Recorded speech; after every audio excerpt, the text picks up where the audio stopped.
आज की रात हम एक ऐसे रहस्यमय पिंड की यात्रा पर निकलेंगे जिसने खगोलविदों और आम लोगों दोनों को दशकों तक मोहित किया है। एक ऐसा नाम जो कभी हमारे सौरमंडल के 9वें ग्रह के रूप में गर्व से पुकारा जाता था, लेकिन आज एक नए अध्याय का प्रतीक है, प्लूटो। कल्पना कीजिए, एक अंधेरे बर्फीले दायरे में जहां सूरज की रोशनी एक धुंधली स्मृति मात्र है, यहीं हमारी पृथ्वी से अरबों किलोमीटर दूर प्लूटो अपनी शांत धीमी गति से यात्रा करता है। 2006 में अंतर्राष्ट्रीय खगोलीय संघ IAU ने इसे ग्रह की उपाधि से हटाकर बौना ग्रह घोषित कर दिया, जिससे दुनिया भर में एक जोरदार बहस छिड़ गई। लेकिन क्या यह केवल एक तकनीकी वर्गीकरण था या हमने प्लूटो के वास्तविक महत्व को कम करके आंका? प्लूटो की खोज 1930 में क्लाइड टॉम्बॉग ने की थी, जब वह एक रहस्यमय प्लैनेट एक्स की तलाश में थे। उसकी छोटी सी चमक और अनूठी कक्षा ने उसे तुरंत हमारे सौरमंडल के एक अभिन्न अंग के रूप में स्थापित कर दिया। यह हमारे ज्ञान की सीमाओं को आगे बढ़ाने वाला एक प्रतीक बन गया, एक ऐसा दूरस्थ प्रहरी जो हमें ब्रह्मांड की विशालता और अज्ञात के प्रति हमारी अंतहीन जिज्ञासा की याद दिलाता था। लेकिन जैसे जैसे हमारी दूरबीनें अधिक शक्तिशाली होती गईं और अंतरिक्ष यान सुदूर अंतरिक्ष में अपनी यात्राएं करने लगे, प्लूटो के बारे में हमारी समझ गहरी होती गई। हमने सीखा कि यह अकेला नहीं है, यह काइपर बेल्ट का एक सदस्य है, बर्फीले पिंडों का एक विशाल वलय जो नेपच्यून की कक्षा से परे फैला हुआ है। इस बेल्ट में एरीस, माके और हाउमिया जैसे अन्य बौने ग्रह भी शामिल हैं, जो सभी प्लूटो के चचेरे भाई की तरह हैं। 2015 में नासा के न्यू होराइजन्स मिशन ने प्लूटो पर एक अभूतपूर्व फ्लाईबाई किया। इस मिशन ने हमें आश्चर्यचकित कर दिया। हमने प्लूटो को केवल एक ठंडी, निर्जन चट्टान के रूप में नहीं पाया, बल्कि एक भूगर्भीय रूप से सक्रिय दुनिया के रूप में देखा। इसके विशाल, चिकने बर्फीले मैदान स्पुतनिक प्लैनम के नाम से जाने जाते हैं, जो नाइट्रोजन बर्फ के बने हैं, और पहाड़ों से घिरे हैं जो पानी की बर्फ से बने हैं। यह हमें सिखाता है कि दूरस्थता का मतलब निष्क्रियता नहीं है। न्यू होराइजन्स ने प्लूटो के वायुमंडल को भी दिखाया, जो नाइट्रोजन, मीथेन और कार्बन मोनोऑक्साइड से बना एक पतला, धुंधला लिफाफा है। जैसे जैसे प्लूटो सूर्य से दूर जाता है, उसका वातावरण जम जाता है और उसकी सतह पर जम जाता है। जब यह सूर्य के करीब आता है तो यह फिर से गैसीय हो जाता है। यह एक ऐसा नृत्य है जो हमें इस छोटे से पिंड की जटिलता और लचीलेपन का एहसास कराता है। और फिर इसके चंद्रमा हैं, विशेष रूप से शेरॉन, जो प्लूटो का लगभग आधा आकार है। वे दोनों एक दूसरे के चारों ओर एक जटिल युगल नृत्य करते हैं, एक ऐसे द्विआधारी प्रणाली का निर्माण करते हैं जो हमारे सौरमंडल में अद्वितीय है। न्यू होराइजन्स ने प्लूटो के 4 छोटे चंद्रमाओं निक्स, हाइड्रा, केरबेरोस और स्टाइक्स की भी खोज की, जो सभी अपनी अपनी अनूठी कक्षाओं में घूम रहे हैं। प्लूटो का ग्रह से बौना ग्रह में वर्गीकरण कुछ लोगों के लिए निराशाजनक था। यह एक भावनात्मक झटका था, लेकिन क्या यह वास्तव में उसका दर्जा कम करता है? शायद नहीं। यह हमें सिखाता है कि विज्ञान गतिशील है, कि हमारी समझ विकसित होती है और हम हमेशा नए तरीकों से ब्रह्मांड को देखने के लिए तैयार रहते हैं। प्लूटो अभी भी वहां है, अपनी शांत बर्फीली सुंदरता में, ब्रह्मांड के रहस्यों का एक वसीयतनामा। यह हमें याद दिलाता है कि हमारे सौरमंडल में और भी बहुत कुछ है जिसे खोजना बाकी है। प्लूटो केवल एक पिंड नहीं है, यह एक कहानी है, एक यात्रा है, एक निरंतर खोज है। यह हमें सिखाता है कि दूरी और आकार महत्वहीन हो सकते हैं जब बात सुंदरता, जटिलता और वैज्ञानिक महत्व की आती है।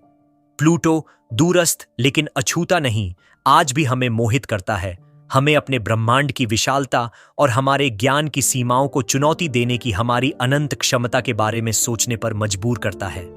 तो अगली बार जब आप रात के आकाश की ओर देखेंगे तो प्लूटो के बारे में सोचें, एक छोटा सा पिंड जिसने हमारे ब्रह्मांड की समझ को हमेशा के लिए बदल दिया है। 19वीं सदी के आखिर और 20वीं सदी की शुरुआत का वो दौर, जब हमारे वैज्ञानिक हमारे ही सौरमंडल के एक कोने में झांक रहे थे। उन्हें कुछ अजीब लग रहा था। हमारे प्यारे ग्रह नेपच्यून की चाल थोड़ी अटपटी थी। ऐसा लग रहा था मानो कोई अदृश्य ताकत उसे अपनी ओर खींच रही हो। खगोलविदों ने हिसाब लगाया और बोले, पक्का वहां कोई तो है, कोई अनदेखा, गुमशुदा ग्रह, जिसे हम प्लैनेट एक्स कहेंगे। बहुत से लोग इस एक्स को खोजने में जुट गए। इनमें से एक जुनून सवार आदमी थे, पर्सिवल लोवेल। उन्होंने एरिज़ोना में अपनी खुद की वेधशाला खोल ली, सिर्फ इसी प्लैनेट एक्स को ढूंढने के लिए। उन्होंने रात दिन मेहनत की, गणित के मुश्किल समीकरण हल किए और आकाश में उन जगहों का अनुमान लगाया जहां यह ग्रह हो सकता था। लेकिन अफसोस, लोवेल इस रहस्य को सुलझा नहीं पाए और 1916 में इस दुनिया से चल बसे। एक युवा की लगन लोवेल के जाने के बाद भी उनकी वेधशाला में उम्मीद की लौ जलती रही। और फिर 1929 में एक युवा लड़का आया। नाम था क्लाइड डब्ल्यू टॉम्बॉग। ये सिर्फ 23 साल का था और किसी बड़ी यूनिवर्सिटी से पढ़ा हुआ नहीं था। इसने अपनी खुद की दूरबीनें बनाई थीं और तारों को देखने का इसे जबरदस्त शौक था। इसे प्लैनेट एक्स की तलाश में लगा दिया गया। क्लाइड का काम आसान नहीं था, बल्कि बहुत ही बोरिंग और थकाने वाला था। उसे एक ही रात में आकाश के एक छोटे से हिस्से की कई तस्वीरें लेनी पड़ती थीं, वो भी अलग अलग समय पर।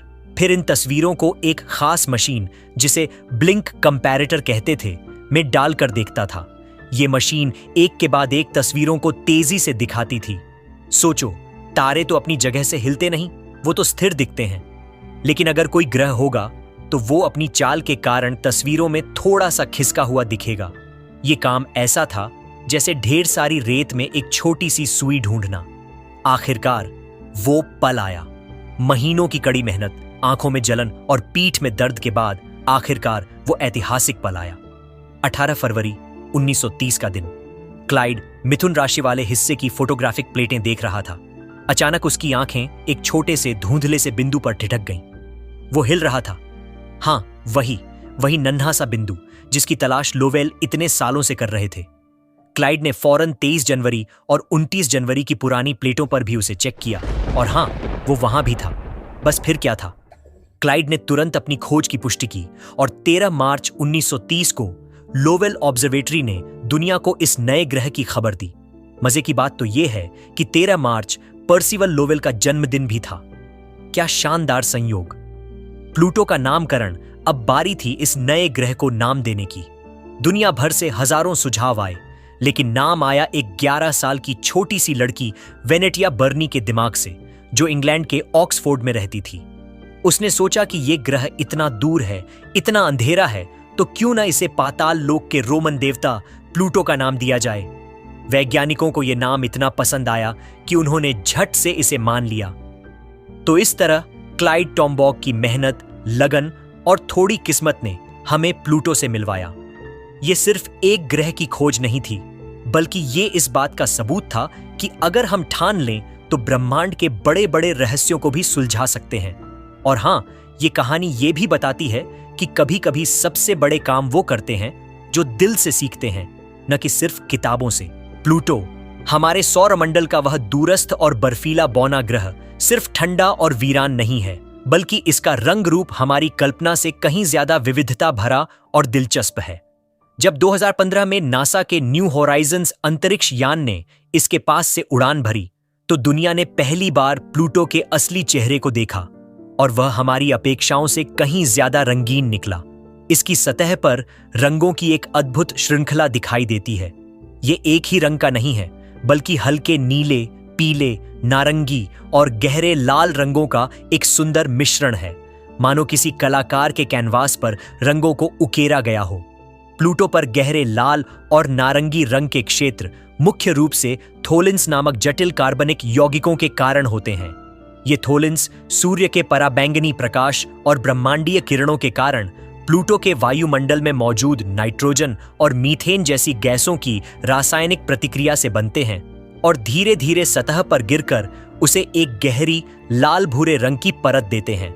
वहीं प्लूटो की सतह पर कुछ बहुत चमकीले, हल्के नीले या सफेद रंग के क्षेत्र भी हैं, जिनमें सबसे प्रमुख है टॉम्बॉग रेजियो, जिसे लोकप्रिय रूप से दिल, द हार्ट के नाम से जाना जाता है। यह विशाल सपाट मैदान मुख्य रूप से नाइट्रोजन बर्फ, कार्बन मोनोऑक्साइड बर्फ और मीथेन बर्फ से ढका हुआ है।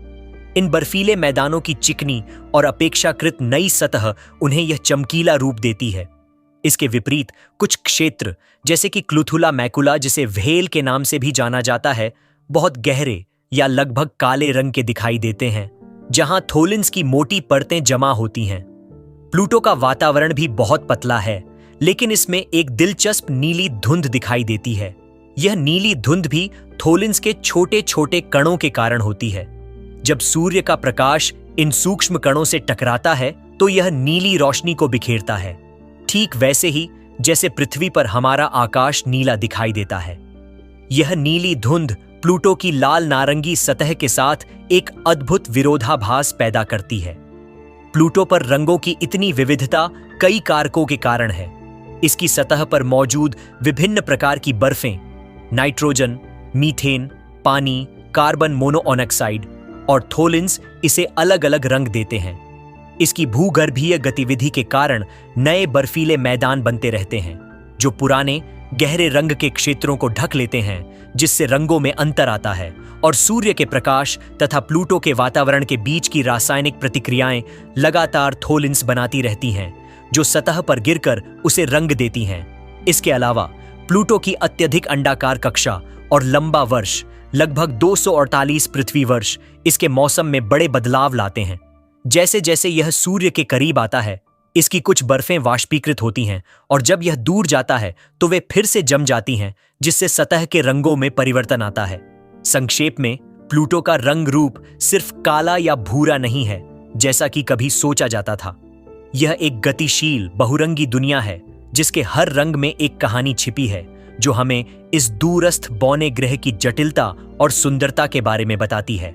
प्लूटो, जिसे कभी हमारे सौरमंडल का 9वां ग्रह माना जाता था और अब एक बौना ग्रह है, अकेला नहीं है। यह अपने चारों ओर घूमने वाले चंद्रमाओं के एक परिवार से घिरा हुआ है। इन चंद्रमाओं ने प्लूटो की जटिलता और इसके आसपास के ब्रह्मांड की हमारी समझ को और गहरा किया है। प्लूटो के पास कुल 5 ज्ञात चंद्रमा हैं, जिनमें सबसे बड़ा और सबसे महत्वपूर्ण चेरोन है। चेरोन इतना बड़ा है कि इसे अक्सर प्लूटो का साथी या जुड़वां बौना ग्रह माना जाता है, क्योंकि यह प्लूटो के व्यास का लगभग आधा है और उनका गुरुत्वाकर्षण केंद्र प्लूटो के बाहर स्थित है। यह एक अनूठी बाइनरी प्रणाली बनाता है, जहां प्लूटो और चेरोन दोनों एक दूसरे के चारों ओर और अपने साझा गुरुत्वाकर्षण केंद्र के चारों ओर घूमते हैं। चेरोन की सतह पर भी बर्फ और पानी की बर्फ के साथ साथ क्रेटर भी मौजूद है, जो इसकी अपनी भूगर्भीय गतिविधियों का संकेत देते हैं।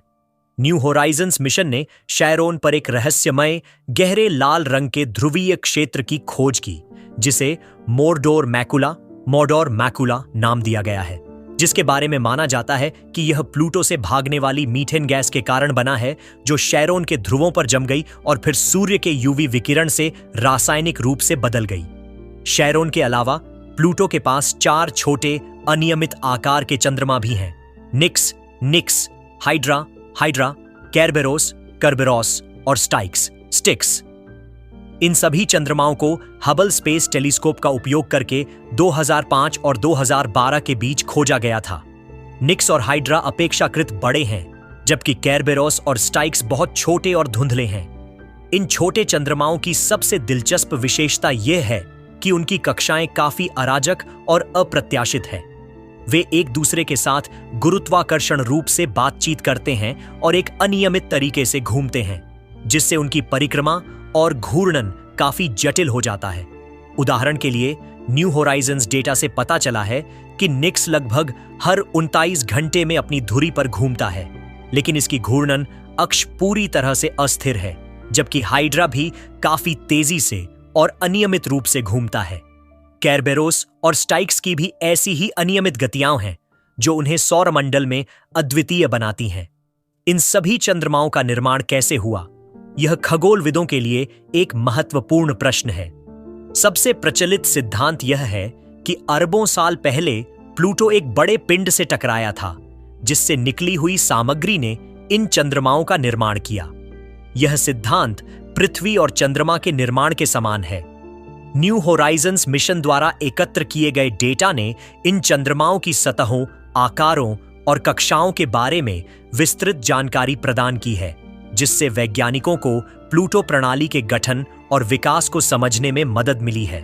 ये चंद्रमा, विशेष रूप से चेरोन के साथ उनकी अनूठी बाइनरी प्रणाली, हमें यह समझने में मदद करते हैं कि सौर मंडल के बाहरी बर्फीले हिस्सों में कैसे जटिल प्रणालियां विकसित हो सकती हैं, और वे यह भी दिखाते हैं कि एक बौना ग्रह भी अपने आप में एक पूरा बहुपिंडों वाला ब्रह्मांड हो सकता है।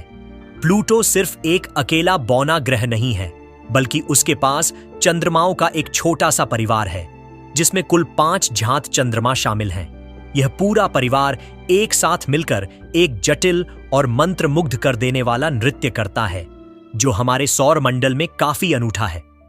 इन सभी चंद्रमाओं का नाम ग्रीक और रोमन पौराणिक कथाओं में पाताल लोक से जुड़े पात्रों के नाम पर रखा गया है, जो प्लूटो पाताल लोक के देवता के नामकरण की परंपरा को जारी रखता है।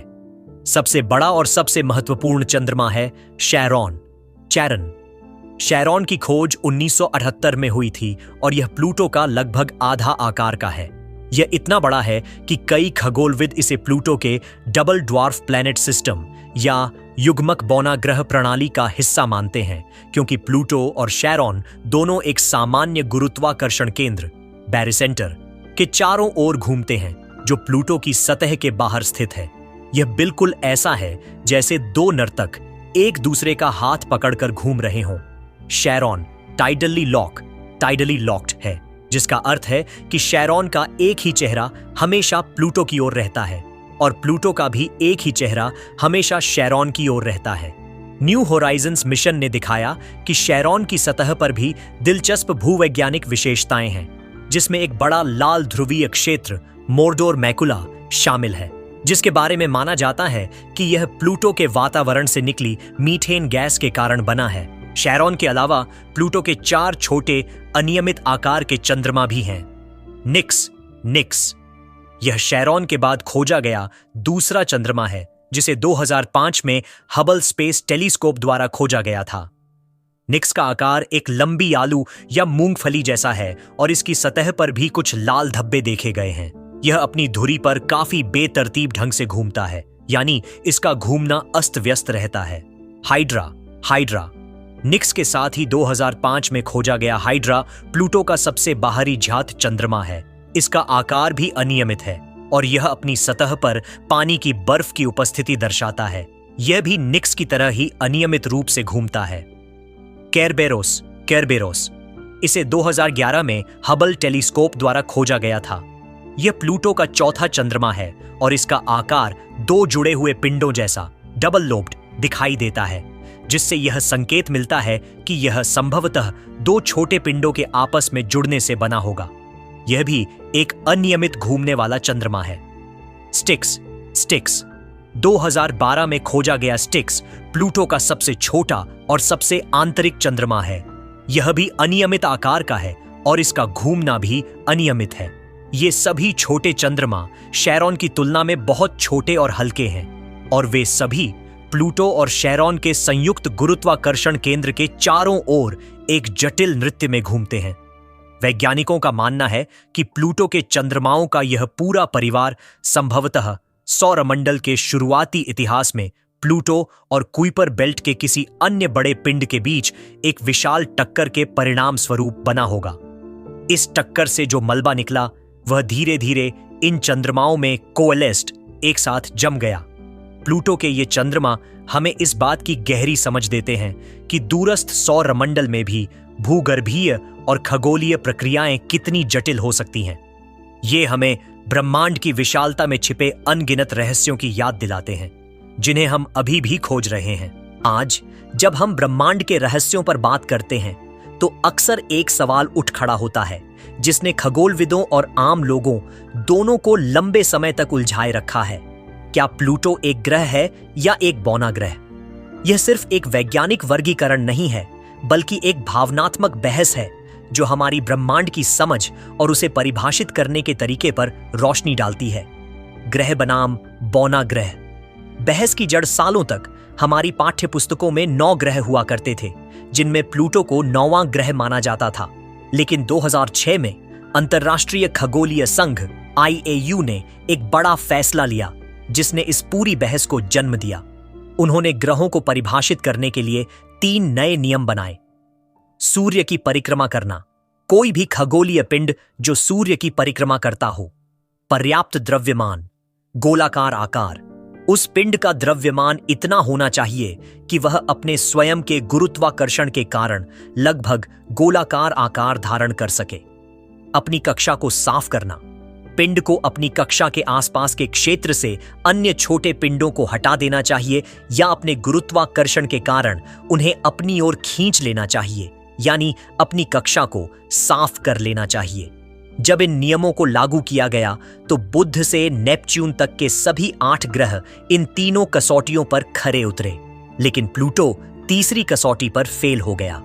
प्लूटो सूर्य की परिक्रमा करता है और लगभग गोलाकार भी है, लेकिन यह अपनी कक्षा को साफ नहीं कर पाया है। ऐसा इसलिए है क्योंकि प्लूटो काइपर बेल्ट का एक हिस्सा है जो नेपच्यून की कक्षा से परे बर्फीले पिंडों का एक विशाल क्षेत्र है। इस बेल्ट में प्लूटो जैसे ही हजारों अन्य छोटे बड़े पिंड घूम रहे हैं और प्लूटो उन सभी को अपनी कक्षा से हटाने में सक्षम नहीं है। इसीलिए आईएयू ने एक नई श्रेणी बनाई, बौना ग्रह, ड्वार्फ प्लैनेट। बौने ग्रह वे पिंड हैं जो पहले 2 मानदंडों को पूरा करते हैं, सूर्य की परिक्रमा और गोलाकार आकार, लेकिन अपनी कक्षा को साफ नहीं कर पाते। इसी के साथ प्लूटो को एक बौना ग्रह घोषित कर दिया गया, जिससे ग्रह के रूप में उसका दर्जा छिन गया। यह फैसला दुनिया भर में तुरंत बहस का विषय बन गया। कई लोगों को यह बात नागवार गुजरी कि प्लूटो को, जिसे वे हमेशा से एक ग्रह मानते आए थे, अचानक यह दर्जा छीन लिया गया। कुछ खगोलविदों ने भी आईएयू की परिभाषा पर सवाल उठाए। उनका तर्क था कि यह परिभाषा बहुत संकीर्ण है और हमारे सौरमंडल के अन्य बड़े चंद्रमाओं जैसे बृहस्पति का गैनीमेड या शनि का टाइटन, और यहां तक कि कुछ ग्रहों जैसे नेपच्यून, जो अपनी कक्षा में ट्रोजन क्षुद्र ग्रहों को साझा करता है, के साथ भी विसंगतियां पैदा करती है। दूसरी ओर कई खगोलविदों ने आईएयू के फैसले का समर्थन किया। उनका मानना था कि एक सख्त परिभाषा की जरूरत थी, खासकर जब हमें काइपर बेल्ट में प्लूटो जैसे ही एरीस, माके और हाउमिया जैसे अन्य बड़े पिंड मिलने लगे। अगर प्लूटो एक ग्रह होता तो हमें इन सभी नए खोजे गए पिंडों को भी ग्रह मानना पड़ता, जिससे ग्रहों की संख्या बहुत तेजी से बढ़ती और उनकी परिभाषा निरर्थक हो जाती। उनके लिए विज्ञान लगातार विकसित हो रहा है और हमारी समझ को नई खोजों के साथ समायोजित करना जरूरी है। यह बहस हमें याद दिलाती है कि विज्ञान एक स्थिर चीज नहीं है, यह लगातार बदलता रहता है और नई जानकारी के साथ हमारी समझ को बेहतर बनाता रहता है। प्लूटो का ग्रह से बौना ग्रह बनना उसके महत्व को कम नहीं करता। वह आज भी एक अविश्वसनीय रूप से आकर्षक पिंड है, जिसने हमें कुइपर बेल्ट और सौरमंडल के बाहरी किनारों के बारे में बहुत कुछ सिखाया है। यह हमें सिखाता है कि ब्रह्मांड की हमारी समझ हमेशा विकसित होती रहेगी और हमें नई खोजों के लिए हमेशा खुले दिमाग से रहना चाहिए। प्लूटो आज भी हमें मोहित करता है, चाहे हम उसे ग्रह कहें या बौना ग्रह। प्लूटो तक पहुंचने वाला एकमात्र अंतरिक्ष यान न्यू होराइजन्स था और इसकी यात्रा किसी महाकाव्य से कम नहीं थी। यह एक ऐसा मिशन था जिसने हमें हमारे सौर मंडल के सुदूर बर्फीले किनारों की पहली झलक दी और खगोल विज्ञान के इतिहास में अपना नाम सुनहरे अक्षरों में लिखवा लिया। New Horizons. प्लूटो का एकमात्र आगंतुक न्यू होराइजन्स को 19 जनवरी 2006 को फ्लोरिडा के केप कैनावेरल से लॉन्च किया गया था। इसका मुख्य लक्ष्य प्लूटो और उसके चंद्रमाओं का करीब से अध्ययन करना था, साथ ही कुइपर बेल्ट के अन्य पिंडों की भी जांच करना। यह अब तक का सबसे तेज अंतरिक्ष यान था जिसे पृथ्वी से लॉन्च किया गया था और इसने अपनी यात्रा के दौरान कई रिकॉर्ड तोड़े। इसने बृहस्पति के गुरुत्वाकर्षण का उपयोग करके अपनी गति को और बढ़ाया, जिसे ग्रेविटी असिस्ट कहते हैं, जिससे यह अपने गंतव्य तक तेजी से पहुंच सका। बृहस्पति के पास से गुजरते हुए भी इसने उस ग्रह और उसके चंद्रमाओं की कुछ अद्भुत तस्वीरें और डेटा भेजे। न्यू होराइजन्स ने लगभग 9.5 साल की लंबी यात्रा के बाद 14 जुलाई 2015 को प्लूटो के पास से उड़ान भरी। यह मानव निर्मित किसी भी वस्तु द्वारा प्लूटो का पहला और एकमात्र निकटतम दौरा था।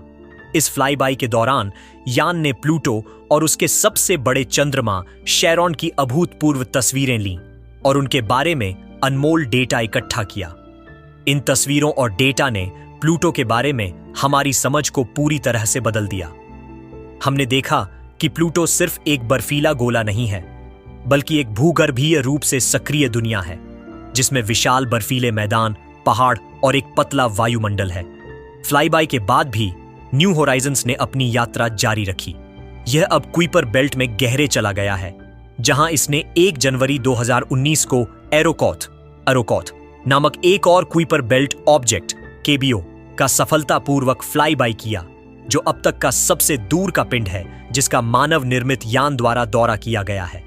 न्यू होराइजन्स ने साबित किया कि प्लूटो और बाहरी सौरमंडल के रहस्य कितने रोमांचक हो सकते हैं।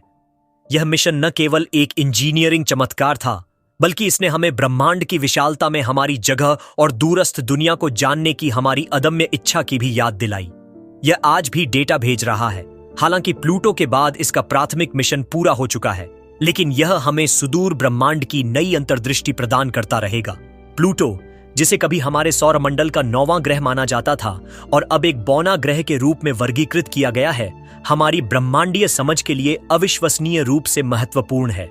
इसका महत्व केवल एक खगोलीय पिंड होने तक ही सीमित नहीं है, बल्कि यह हमें विज्ञान, खोज और ब्रह्मांड में हमारी जगह के बारे में कई महत्वपूर्ण सबक सिखाता है। सबसे पहले, प्लूटो ने हमें हमारे सौरमंडल की विशालता और विविधता के बारे में सिखाया। जब इसे 1930 में खोजा गया था, तो यह एक दूरस्थ, रहस्यमय दुनिया थी जो हमारी ज्ञात सीमाओं से परे थी। इसने हमें यह एहसास कराया कि सूर्य के प्रभाव क्षेत्र में और भी बहुत कुछ है जिसे खोजा जाना बाकी है। न्यू होराइजन्स मिशन ने 2015 में जब प्लूटो का दौरा किया, तो उसने हमें एक ऐसी दुनिया दिखाई जिसकी हमने कल्पना भी नहीं की थी। एक भूगर्भीय रूप से सक्रिय पिंड, जिसमें बर्फीले पहाड़, नाइट्रोजन के मैदान और एक पतला वायुमंडल था। यह दर्शाता है कि छोटे और दूरस्थ पिंड भी आश्चर्यजनक रूप से जटिल हो सकते हैं। दूसरा, प्लूटो ने ग्रहों की परिभाषा पर एक महत्वपूर्ण बहस छेड़ दी और खगोल विज्ञान में हमारी समझ के विकास को दर्शाया। 2006 में जब इसे ग्रह से बौना ग्रह में पुनर्वर्गीकृत किया गया, तो यह वैज्ञानिक समुदाय के लिए एक बड़ा क्षण था। इसने हमें सिखाया कि विज्ञान स्थिर नहीं है, बल्कि यह नई खोजों और बेहतर समझ के साथ लगातार विकसित होता रहता है। यह वर्गीकरण केवल एक नाम बदलने से कहीं अधिक था। इसने हमें यह सोचने पर मजबूर किया कि हम ग्रह को कैसे परिभाषित करते हैं और सौरमंडल के बाहरी हिस्सों में मौजूद अनगिनत अन्य पिंडों जैसे काइपर बेल्ट ऑब्जेक्ट्स को कैसे वर्गीकृत किया जाना चाहिए। इस बहस ने वैज्ञानिक कठोरता और वर्गीकरण के महत्व को उजागर किया। तीसरा, प्लूटो कुइपर बेल्ट का एक प्रमुख उदाहरण है, जो सौरमंडल के बाहरी किनारों पर बर्फीले पिंडों का एक विशाल वलय है। प्लूटो का अध्ययन करके वैज्ञानिक कुइपर बेल्ट की संरचना, उसके पिंडों के निर्माण और सौरमंडल के शुरुआती इतिहास के बारे में महत्वपूर्ण सुराग प्राप्त कर रहे हैं। प्लूटो और उसके चंद्रमा, शैरॉन, निक्स, हाइड्रा, केरबेरोस और स्टिक्स का जटिल नृत्य हमें शुरुआती सौरमंडल में पिंडों के बीच की बातचीत और टकरावों को समझने में मदद करता है। यह हमें यह समझने में मदद करता है कि हमारे सौरमंडल का निर्माण कैसे हुआ और अरबों साल पहले की स्थितियां कैसी थीं।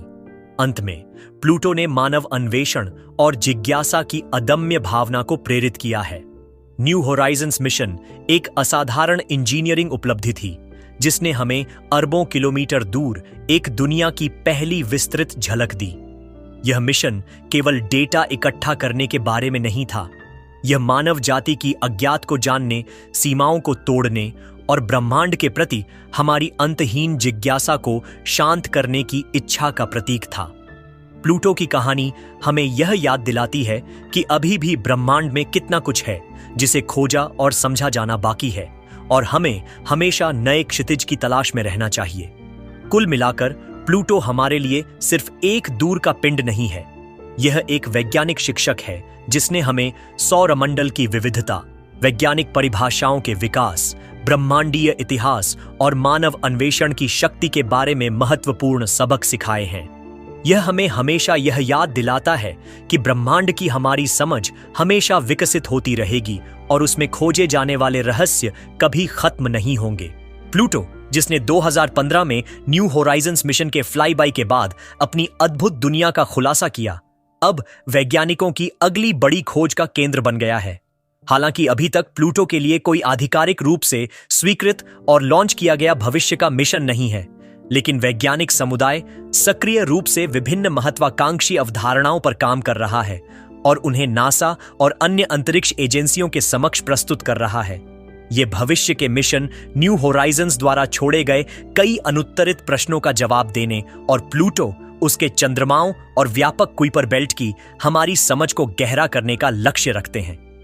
भविष्य के प्लूटो मिशनों में मुख्य रूप से 2 प्रकार की अवधारणाएं प्रस्तावित हैं: ऑर्बिटर, ऑर्बिटर मिशन और लैंडर, लैंडर या हॉपिंग मिशन। एक ऑर्बिटर मिशन प्लूटो के लिए एक स्वाभाविक अगला कदम होगा। न्यू होराइजन्स ने केवल एक त्वरित फ्लाईबाई की थी, जिसने हमें प्लूटो और शैरॉन के एक ही हिस्से की तस्वीरें दी और सीमित समय के लिए डेटा एकत्र किया। एक ऑर्बिटर प्लूटो की कक्षा में प्रवेश करेगा और कई सालों तक उसका अध्ययन कर पाएगा। इससे हम प्लूटो और उसके सभी चंद्रमाओं का पूरी तरह से नक्शा बना पाएंगे, उनकी सतह की संरचना, भूविज्ञान और वायुमंडल का विस्तृत अध्ययन कर पाएंगे।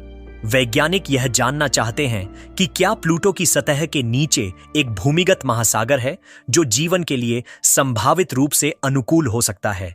एक ऑर्बिटर प्लूटो के पतले लेकिन जटिल वायुमंडल की मौसमी भिन्नताओं की निगरानी कर सकता है। इसके क्रायोवोल्केनो, बर्फीले ज्वालामुखी की गतिविधियों को ट्रैक कर सकता है और इसके छोटे चंद्रमाओं की अनियमित गति को बेहतर ढंग से समझ सकता है। ऐसे एक ऑर्बिटर मिशन की कल्पना 2030 के आसपास लॉन्च होने की है, जो प्लूटो की खोज की 100वीं वर्षगांठ होगी और लगभग 15-20 साल की यात्रा के बाद प्लूटो की कक्षा में प्रवेश करेगा। इन ऑर्बिटर अवधारणाओं में शक्तिशाली नए उपकरणों और उन्नत प्रणोदन प्रणालियों का उपयोग करने की योजना है, जिसमें बृहस्पति के गुरुत्वाकर्षण का उपयोग करके गति बढ़ाना भी शामिल है। ऑर्बिटर से भी आगे बढ़कर कुछ अधिक महत्वाकांक्षी अवधारणाओं में लैंडर या हॉपिंग मिशन शामिल हैं। प्लूटो पर लैंडिंग करना एक बहुत बड़ी चुनौती होगी, क्योंकि इसका वातावरण पतला है, जो एरो ब्रेकिंग, वायुमंडलीय घर्षण का उपयोग करके धीमा होना को मुश्किल बनाता है, लेकिन इसकी कम गुरुत्वाकर्षण एक फायदा भी है। Pluto hop, skip and jump जैसी अवधारणाएं प्रस्तावित की गई हैं, जहां एक यान प्लूटो की सतह पर उतरेगा, वैज्ञानिक डेटा इकट्ठा करेगा और फिर अपने थ्रस्टर का उपयोग करके कम गुरुत्वाकर्षण में उछलकर हॉप करके सतह के विभिन्न स्थानों पर जा सकेगा। इससे हमें प्लूटो की सतह की बनावट, उसकी बर्फ की संरचना और संभावित रूप से किसी भी भूमिगत पानी की बर्फ के जमाव का सीधे अध्ययन करने का अवसर मिलेगा। ये लैंडर मिशन प्लूटो के भूगर्भीय रूप से सक्रिय क्षेत्रों जैसे कि स्पुतनिक प्लैनम के किनारे पर पाए जाने वाले पहाड़ों और क्रायोवोल्केनो को लक्षित कर सकते हैं, ताकि उनकी गतिविधियों और संरचनाओं को गहराई से समझा जा सके। इन भविष्य के मिशनों के लिए प्रमुख चुनौतियों में प्लूटो तक पहुंचने के लिए आवश्यक विशाल दूरी और यात्रा का समय, अत्यंत ठंडे और कठोर वातावरण में उपकरणों को संचालित करने की क्षमता और बिजली के स्रोत, आमतौर पर radio isotope thermo electric generator या आरटीजी की आवश्यकता शामिल है। इसके अलावा इन मिशनों को नासा के दशकीय सर्वेक्षण डिकाडाल सर्वे में उच्च प्राथमिकता दी जानी चाहिए, ताकि उन्हें फंडिंग मिल सके। प्लूटो के लिए ये भविष्य के मिशन केवल ग्रहों की खोज के बारे में नहीं है, बल्कि वे सौरमंडल के निर्माण, दूरस्थ बर्फीले पिंडों के विकास और शायद जीवन के लिए अनुकूल परिस्थितियों की खोज के बारे में हमारी समझ को आगे बढ़ाने के लिए महत्वपूर्ण है। यह हमें यह भी याद दिलाता है कि ब्रह्मांड के हर कोने में अभी भी कितने रहस्य छिपे हुए हैं और हम उन्हें खोजने के लिए हमेशा तैयार रहते हैं। प्लूटो तक अंतरिक्ष यान भेजना अविश्वसनीय रूप से मुश्किल है, और यही वजह है कि न्यू होराइजन्स ही अब तक का एकमात्र यान है जो वहां तक पहुंच पाया है। इसकी कई प्रमुख चुनौतियां हैं। सबसे बड़ी चुनौती है अत्यधिक दूरी। प्लूटो पृथ्वी से अरबों किलोमीटर दूर है, सूर्य से औसतन लगभग 5.9 बिलियन किलोमीटर। इतनी दूर तक किसी भी यान को भेजने में बहुत लंबा समय लगता है। न्यू होराइजन्स को ही वहां तक पहुंचने में लगभग 9.5 साल लग गए, और यह अब तक का सबसे तेज अंतरिक्ष यान था जिसे पृथ्वी से लॉन्च किया गया था। यह दूरी न केवल यात्रा के समय को बढ़ाती है, बल्कि डेटा भेजने और प्राप्त करने में भी भारी देरी का कारण बनती है। जब न्यू होराइजन्स प्लूटो के पास था तो पृथ्वी से एक तरफा संदेश भेजने में ही लगभग 4.5 घंटे लगते थे, जिसका अर्थ है कि एक सवाल पूछने और जवाब पाने में लगभग 9 घंटे का समय लगता था। दूसरी बड़ी चुनौती ऊर्जा और शक्ति की है। प्लूटो सूर्य से इतनी दूर है कि सौर पैनलों से पर्याप्त बिजली पैदा करना लगभग असंभव है। यही कारण है कि न्यू होराइजन्स जैसे मिशनों को radio isotope thermo electric generator RTG पर निर्भर रहना पड़ता है, जो प्लूटोनियम के रेडियोधर्मी क्षय से गर्मी पैदा करके बिजली बनाते हैं। ये आरटीजी महंगे होते हैं, इनकी बिजली उत्पादन क्षमता सीमित होती है और समय के साथ इनकी शक्ति कम होती जाती है, जिससे लंबे मिशनों में चुनौतियां आती हैं। तीसरी चुनौती गति और धीमा करने की है। प्लूटो तक तेजी से पहुंचने के लिए यान को अविश्वसनीय गति से यात्रा करनी पड़ती है। न्यू होराइजन्स अटिहार डोज 536 किलोमीटर प्रति घंटे से भी अधिक की गति से चला था। इतनी गति से यात्रा करने के बाद अगर आप प्लूटो की कक्षा में प्रवेश करना चाहते हैं केवल फ्लाई बाई करने के बजाय, तो यान को बहुत तेजी से धीमा करना होगा। ऐसा करने के लिए भारी मात्रा में ईंधन की आवश्यकता होगी और इतना ईंधन ले जाना ही एक बहुत बड़ी चुनौती है, क्योंकि इससे यान बहुत भारी हो जाएगा और उसे लॉन्च करना मुश्किल हो जाएगा। प्लूटो का वायुमंडल इतना पतला है कि इसे एरो ब्रेकिंग, वायुमंडलीय घर्षण का उपयोग करके धीमा होना के लिए प्रभावी ढंग से उपयोग नहीं किया जा सकता, जैसा कि मंगल या शुक्र जैसे ग्रहों पर किया जाता है। चौथी चुनौती कठोर वातावरण है। प्लूटो पर तापमान लगभग 228 से 229 डिग्री सेल्सियस तक गिर जाता है। इतने अत्यधिक ठंडे तापमान में अंतरिक्ष यान के उपकरणों को काम करने लायक बनाए रखना एक बड़ी इंजीनियरिंग चुनौती है। हर पुर्जे को इस ठंड का सामना करने के लिए डिजाइन किया जाना चाहिए और यान को लगातार गर्म रखने के लिए ऊर्जा की आवश्यकता होती है। संक्षेप में, प्लूटो तक जाना इसलिए मुश्किल है क्योंकि यह अत्यधिक दूर है, जिससे लंबी यात्रा का समय, धीमी संचार गति और सौर ऊर्जा की कमी होती है। यान को इतनी तेजी से यात्रा करनी पड़ती है कि उसे धीमा करने के लिए भारी मात्रा में ईंधन की आवश्यकता होती है, और वहां का वातावरण इतना ठंडा और पतला है कि किसी भी यान को संचालित करना एक तकनीकी चमत्कार है। यही वजह है कि न्यू होराइजन्स की यात्रा को खगोलीय अन्वेषण में एक बड़ी उपलब्धि माना जाता है। प्लूटो को रहने लायक फॉर्म में ट्रांसफॉर्म करना, जिसे टेराफॉर्मिंग कहा जाता है, एक ऐसी अवधारणा है जो विज्ञान कथाओं में तो आम है, लेकिन वास्तविकता में यह अत्यंत चुनौतीपूर्ण और वर्तमान तकनीक और समझ से परे है। आइए इसका पूरा विश्लेषण करते हैं। टेराफॉर्मिंग का अर्थ है किसी ग्रह या खगोलीय पिंड के वातावरण, तापमान और पारिस्थितिकी को इस तरह से बदलना कि वह पृथ्वी जैसा बन जाए और मानव जीवन या अन्य पृथ्वी आधारित जीवों के लिए स्थायी रूप से रहने योग्य हो जाए। इसमें आमतौर पर वायुमंडल बनाना, पानी को तरल अवस्था में लाना और तापमान को बढ़ाना शामिल होता है। प्लूटो को टेराफॉर्म करने की चुनौतियां: एक पूर्ण विश्लेषण, चरम तापमान और सूर्य से दूरी। प्लूटो पर सबसे बड़ी चुनौती इसका अत्यधिक ठंडा तापमान है, जो औसतन 228 से 228 डिग्री सेल्सियस तक रहता है। यह सूर्य से इतनी दूर है कि उसे बहुत कम सौर ऊर्जा मिलती है। चुनौती: प्लूटो को गर्म करने के लिए अविश्वसनीय मात्रा में ऊर्जा की आवश्यकता होगी। हमें इसे सैकड़ों डिग्री सेल्सियस तक गर्म करना होगा, जो वर्तमान में हमारे पास उपलब्ध किसी भी तकनीक से संभव नहीं है। विशालकाय कक्षीय दर्पण, ऑर्बिटल मिरर्स या परमाणु विस्फोटों का उपयोग करके इसे गर्म करने के सैद्धांतिक विचार हैं, लेकिन ये अत्यधिक जटिल और खतरनाक हैं। समस्या: सूर्य से इसकी दूरी के कारण कोई भी गर्मी जो हम पैदा करते हैं वह बहुत जल्दी अंतरिक्ष में लुप्त हो जाएगी और इसे लगातार बनाए रखना पड़ेगा।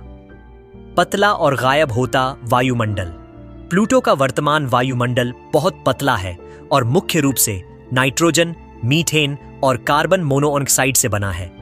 यह वायुमंडल तब बनता है जब प्लूटो सूर्य के करीब होता है, लेकिन जैसे जैसे यह दूर जाता है यह जम जाता है और सतह पर जम जाता है। चुनौती: रहने योग्य वायुमंडल बनाने के लिए हमें इसमें बहुत अधिक मात्रा में गैसें जैसे नाइट्रोजन और ऑक्सीजन मिलानी होंगी और इसे घना बनाना होगा। फिर इस वायुमंडल को बनाए रखना होगा, क्योंकि प्लूटो की कम गुरुत्वाकर्षण और सूर्य की कमजोर चुंबकीय सुरक्षा के कारण यह वायुमंडल लगातार अंतरिक्ष में लीक होता रहेगा। पृथ्वी के पास एक मजबूत चुंबकीय क्षेत्र है जो उसके वायुमंडल को सौर हवाओं से बचाता है, लेकिन प्लूटो में ऐसा कोई मजबूत क्षेत्र नहीं है। समस्या: भले ही हम मीथेन और नाइट्रोजन को प्लूटो की सतह से वाष्पीकृत कर दें, पर्याप्त घना और स्थिर वायुमंडल बनाना लगभग असंभव होगा। कम गुरुत्वाकर्षण: प्लूटो का गुरुत्वाकर्षण पृथ्वी का लगभग 1/5वां हिस्सा है। चुनौती: कम गुरुत्वाकर्षण मानव शरीर पर गंभीर दीर्घकालिक प्रभाव डाल सकता है, जैसे हड्डियों का घनत्व कम होना, मांसपेशियों का क्षय और कार्डियोवस्कुलर समस्याओं का बढ़ना।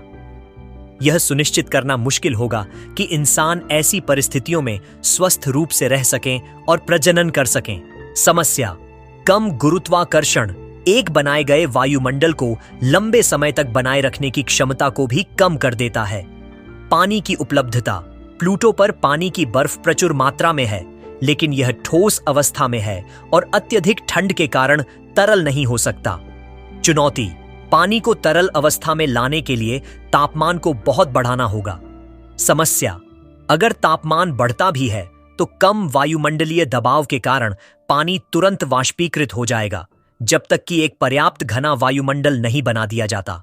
संसाधनों की कमी और संरचना: प्लूटो मुख्य रूप से बर्फ और चट्टानों से बना है। इसमें पृथ्वी पर जीवन के लिए आवश्यक कई महत्वपूर्ण तत्व जैसे तरल पानी, कार्बनिक यौगिक उस रूप में मौजूद नहीं है जिनका आसानी से उपयोग किया जा सके।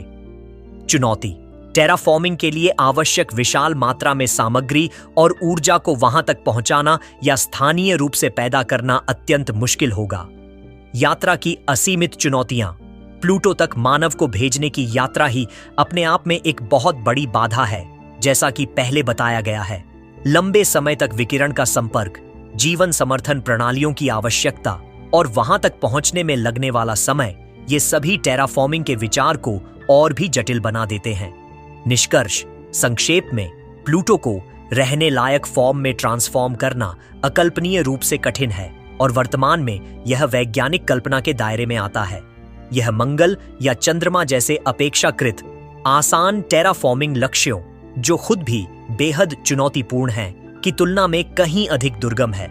प्लूटो की अत्यधिक दूरी, अत्यधिक ठंडा तापमान, बहुत कम गुरुत्वाकर्षण और पतला सा वायुमंडल ऐसी मौलिक चुनौतियां पेश करता है जिनके लिए ऐसी प्रौद्योगिकियों की आवश्यकता होगी जो आज हमारे पास नहीं है और शायद सैकड़ों या हजारों वर्षों तक नहीं होंगी। यह कल्पना करना मुश्किल है कि मानव जाति कभी भी इतनी ऊर्जा और संसाधनों को एक साथ जुटा पाएगी और उन्हें प्लूटो जैसी दूर की दुनिया पर इतने बड़े पैमाने पर लागू कर पाएगी। इसलिए जबकि यह सोचना आकर्षक है कि हम ब्रह्मांड के हर कोने को रहने लायक बना सकते हैं, प्लूटो के मामले में यह एक ऐसा सपना है जो वर्तमान में विज्ञान की सीमाओं से कहीं परे है। प्लूटो पर जीवन, जैसा कि हम पृथ्वी पर जानते हैं, उसके मौजूद होने की संभावना अत्यंत कम है। प्लूटो एक बेहद ठंडा, बर्फीला और दूरस्थ पिंड है जिसकी सतह पर जीवन के पनपने के लिए आवश्यक मूलभूत स्थितियां मौजूद नहीं हैं। सबसे पहले और सबसे महत्वपूर्ण, प्लूटो का औसत तापमान 228 से 228 डिग्री सेल्सियस के बीच रहता है, जो ब्रह्मांड की सबसे ठंडी जगहों में से एक है। इस तापमान पर पानी, जो पृथ्वी पर जीवन का आधार है, पूरी तरह से ठोस बर्फ में जमा रहता है, बिल्कुल पत्थर जैसा। तरल पानी के बिना जीवन के लिए आवश्यक रासायनिक प्रतिक्रियाएं नहीं हो सकती। दूसरा, प्लूटो का वायुमंडल बहुत पतला और क्षणभंगुर है। यह मुख्य रूप से नाइट्रोजन, मीथेन और कार्बन मोनोऑक्साइड से बना है। जब प्लूटो सूर्य से दूर होता है तो उसका यह पतला वायुमंडल भी जम जाता है और उसकी सतह पर बर्फबारी के रूप में गिरता है। यह वायुमंडल न तो सांस लेने योग्य है और न ही यह पर्याप्त दबाव प्रदान करता है जो तरल पानी को सतह पर बनाए रख सके। पृथ्वी के विपरीत, प्लूटो के पास एक मजबूत चुंबकीय क्षेत्र भी नहीं है जो उसके पतले वायुमंडल को सौर हवाओं से बचा सके। हालांकि कुछ वैज्ञानिक प्लूटो की सतह के नीचे संभावित भूमिगत महासागर की संभावना पर अटकलें लगाते हैं। अगर प्लूटो का कोर अंदर से पर्याप्त गर्म है, शायद रेडियोधर्मी क्षय से निकलने वाली गर्मी के कारण, तो उसकी बर्फीली सतह के नीचे तरल पानी की एक परत मौजूद हो सकती है ऐसे भूमिगत महासागर यदि वे मौजूद हैं तो उन्हें सौर विकिरण और बाहरी ठंडी परिस्थितियों से भी सुरक्षा मिलेगी। अगर ऐसा कोई महासागर मौजूद है तो यह सैद्धांतिक रूप से सूक्ष्म जीवों के लिए एक संभावित निवास स्थान हो सकता है, लेकिन यह जीवन जैसा कि हम जानते हैं से बहुत अलग होगा, क्योंकि यह सूर्य के प्रकाश पर निर्भर नहीं करेगा और रासायनिक ऊर्जा स्रोतों का उपयोग करेगा। यह एक अत्यधिक काल्पनिक विचार है और प्लूटो पर ऐसे किसी महासागर की पुष्टि अभी तक नहीं हुई है। न्यू होराइजन्स मिशन ने प्लूटो पर कार्बनिक अणुओं, ऑर्गेनिक मॉलिक्यूल्स और बर्फीले ज्वालामुखी क्रायोवोल्केनो की उपस्थिति के संकेत जरूर दिखाए हैं जो भूगर्भीय गतिविधि का सुझाव देते हैं। अनऑर्गेनिक मॉलिक्यूल्स जीवन के निर्माण खंड हैं, लेकिन उनकी उपस्थिति का मतलब यह नहीं है कि वहां जीवन है। बस यह इंगित करता है कि जीवन के लिए आवश्यक कुछ सामग्री मौजूद हो सकती है।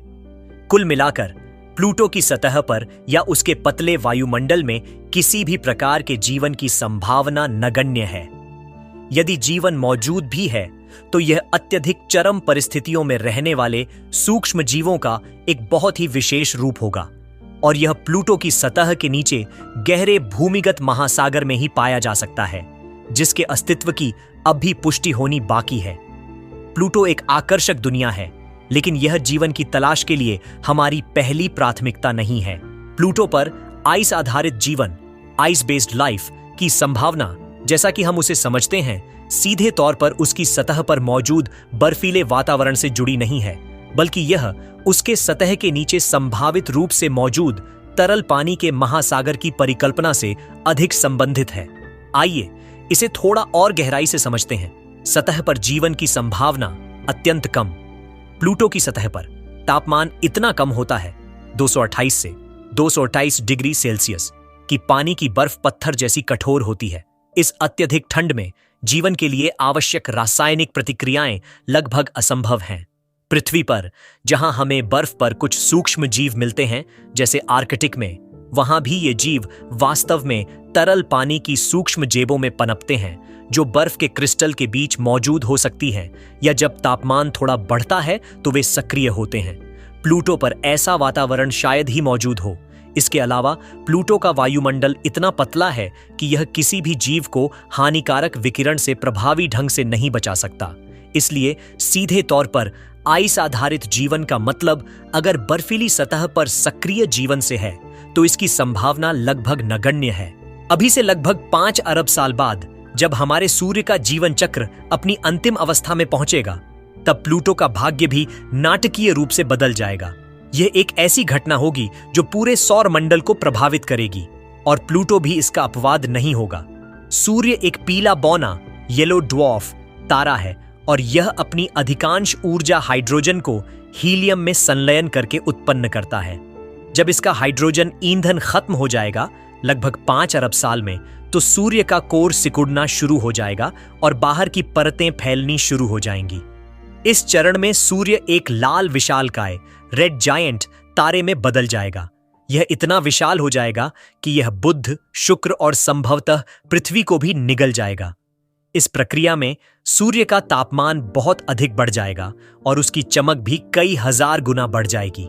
इस लाल विशालकाय चरण के दौरान सूर्य से निकलने वाली प्रचंड गर्मी और विकिरण प्लूटो तक भी पहुंचेंगे, भले ही वह अरबों किलोमीटर दूर हो। वर्तमान में प्लूटो एक बेहद ठंडी और बर्फीली दुनिया है, लेकिन जब सूर्य एक लाल विशालकाय बन जाएगा तो प्लूटो पर तापमान नाटकीय रूप से बढ़ जाएगा। इसकी सतह पर मौजूद अधिकांश बर्फें, नाइट्रोजन बर्फ, मीथेन बर्फ, कार्बन मोनोऑक्साइड बर्फ और यहां तक कि पानी की बर्फ भी वाष्पीकृत होकर गैस में बदल जाएंगी। प्लूटो का पतला वायुमंडल बहुत अधिक घना हो जाएगा, क्योंकि उसकी सतह से निकलने वाली गैसें उसमें मिल जाएंगी। इस प्रक्रिया के कारण प्लूटो एक अस्थायी अवधि के लिए एक ऐसी दुनिया में बदल सकता है जहां तरल पानी मौजूद हो सकता है। यह सुनने में अजीब लग सकता है, लेकिन सूर्य की बढ़ी हुई चमक के कारण तापमान इतना बढ़ जाएगा कि पानी की बर्फ पिघल सकती है। हालांकि यह एक अस्थिर स्थिति होगी। लाल विशालकाय चरण के बाद सूर्य अपनी बाहरी परतों को अंतरिक्ष में छोड़ देगा, जिससे एक सुंदर ग्रहीय निहारिका प्लैनेटरी नेबुला का निर्माण होगा। सूर्य का कोर तब एक छोटा, बेहद घना और फीका श्वेत बौना व्हाइट ड्वार्फ तारा बन जाएगा। श्वेत बौना अपने पूर्ववर्ती लाल विशालकाय की तुलना में बहुत कम गर्म और चमकदार होता है। जब सूर्य एक श्वेत बौना बन जाएगा तो प्लूटो पर तापमान फिर से गिर जाएगा और यह अपनी मूल बर्फीली अवस्था में लौट जाएगा, लेकिन शायद कुछ बदला हुआ। इसकी सतह पर जो भी तरल पानी या गैसें बनी होंगी वे फिर से जम जाएंगी। यह एक बार फिर एक शांत, ठंडी और बर्फीली दुनिया बन जाएगा, लेकिन अब यह एक मरे हुए तारे श्वेत बौने सूर्य की परिक्रमा कर रहा होगा। संक्षेप में, सूरज के मरने के बाद प्लूटो पर पहले गर्मी का एक तीव्र दौर आएगा, जहां उसकी बर्फें पिघलकर गैसीय या अस्थायी रूप से तरल अवस्था में आ सकती हैं। और फिर जब सूरज एक श्वेत बौना बन जाएगा तो यह फिर से एक अत्यंत ठंडी और बर्फीली दुनिया में बदल जाएगा, जो एक मरे हुए तारे की परिक्रमा कर रहा होगा।